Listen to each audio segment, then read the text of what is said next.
অনেকদিন পর শাড়ি পরেছি, তাই আপনাদের ভাইকে বলেছি কয়েকটা ছবি তুলে দাও। ছবি তোলা বাদ দিয়ে সে এই যে ঘরের ভিডিও করতে লাগছে। প্রথমত যে বাড়িতে তো কোনো মেহমান আসছে না, তো তাহলে এত কষ্ট করে তোমার ঘরদোর কেন পরিষ্কার করতে হবে? আচ্ছা আপনারাই বলেন, আমার বাড়িতে মেহমান নাই আসলো, আশপাশ প্রতিবেশীদের বাড়িতে তো আসবে, তো তাদের বাড়ির মেহমান যখন আমার বাসায় আসবে, তো এরকম অগোছালো বাসা দেখলে মানুষ কি বলবে? কারণ আপনাদের ভাইয়ের স্কুলে আজকে ওয়াজ মাহফিল হবে, আর আপনাদের ভাইয়ের স্কুল আর আমাদের বাসা কিন্তু একদম পাশাপাশি, তো সেই কারণে কিন্তু একটু ভালো মন্দ বাসায় আজকে রান্না করব।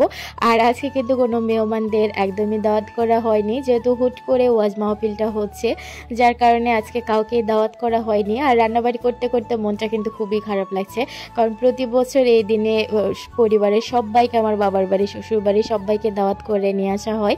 তো এবছরই প্রথম নতুন বাড়ি করেছি, আর সেখানে কাউকে দাওয়াতও করতে পারলাম না, তো মনটা খুবই খারাপ লাগছে। তো এদিকে কিন্তু আমি রান্না করছি এই যে মসুর ডাল দিয়ে আজকে গরুর গোশত রান্না করব। মসুর ডাল দিয়ে কখনো এভাবে রান্না করিনি, আজকে প্রথম রান্না করছি, কিন্তু আগে তো খেয়েছি, রান্নাটা কিন্তু খুবই লোভনীয় হয়েছে। আর গরুর গোশতটা তো আগে রান্না করেছি।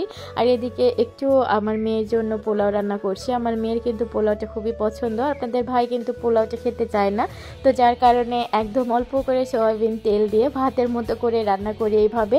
তো আপনাদের ভাইও খেতে পারে, আমিও খেতে পারি, আর বাবুর তো এটা খুবই পছন্দ, তো যার কারণে এভাবে একদম সিম্পল ভাবে কিন্তু আমি বিরিয়ানিটা রান্না করতে করতে বারবার কিন্তু পরিবারের সবাইকে মিস করতে হচ্ছে, কারণ প্রতি বছর এইরকম দিনে সবাইকে নিয়ে আসি।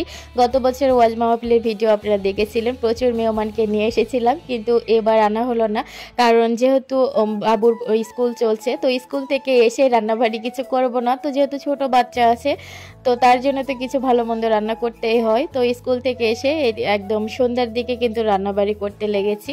তো এই যে গরুর গোশত, মসুর ডাল, এগুলো কিন্তু রান্না হয়েছে, পোলাও রান্না হয়েছে। তো এখন চিন্তা করলাম যেহেতু রাত, বাবু আবার ঘুমিয়ে পড়বে, তো যার কারণে আবার এই যে গরম গরম করে তাকে বেগুন ভাজিটা করে দিব।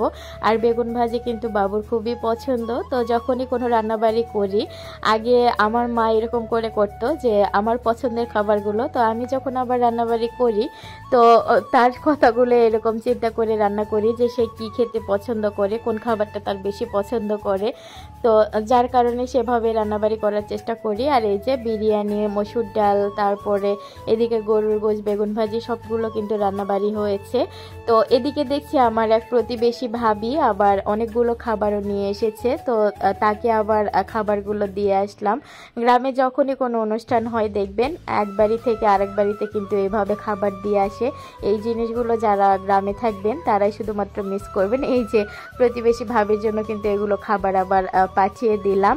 তো এতক্ষণ ধৈর্য সহকারে যারা আমার এই ভিডিওটি দেখেছেন তাদেরকে অসংখ্য ধন্যবাদ। যদি ভিডিওটি ভালো লাগে প্লিজ লাইক, কমেন্ট, শেয়ার করুন।